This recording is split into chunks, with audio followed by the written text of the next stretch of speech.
আপোনালোকে বুজিলেহে মই কম, মই এনে কোৱা মানুহ নাই। বিটিচি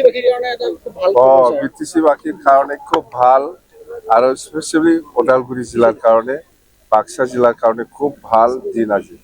তো আমি বহুত দিনৰ পৰা আমি চিন্তা কৰি আছিলো যে ওদালগুৰিত এটা মিনি ছেক্ৰেটাৰিয়েট বনাব লাগে। কিন্তু আমি আমাৰ অসমৰ মুখ্যমন্ত্ৰী ডক্টৰ হিমন্ত বিশ্ব শৰ্মা ডাঙৰীয়াৰ দ্বাৰা দি আজি আমি এইটো ফাউণ্ডেশ্যন কৰিলোঁ আৰু পইচাটো গভৰ্ণমেণ্ট অফ আছাম আৰু গভৰ্ণমেণ্ট অফ ইণ্ডিয়াত দিয়া পইচা।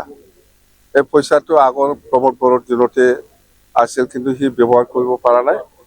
আমি ব্যৱহাৰ কৰিছে মিনি ছেক্ৰেটাৰিয়েট বনোৱাৰ ক্ষেত্ৰত। বাছ কি কি ফেচিলিটি থাকিব ছাৰ মিনি ছেক্ৰেটাৰিয়েটত? মিনি ছেক্ৰেটাৰিয়েটত কি কি ফেচিলিটি থাকিব?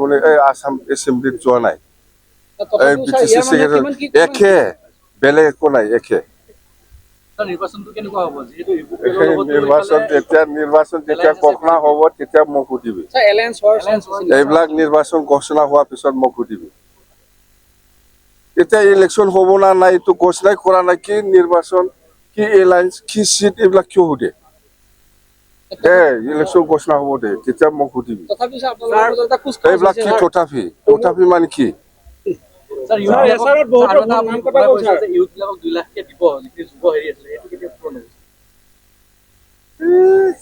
কি কওঁ, 10 তাৰিখত মই যে অপেনিং কৰি দিলো, কেতিয়া ঘোষণা কৰিব? ফেব্ৰুৱাৰী মাহৰ ভিতৰত শেষ কৰিব। মুখ্যমন্ত্ৰীয়ে ছাৰ যথেষ্ট সাংবাদিকসকলকো উপহাৰ দি আছে ছাৰ, প্ৰতি বছৰতে মোবাইল দিলে। আপোনালোকে খুজিলে মই দিম। আমি খুজিছো ছাৰ।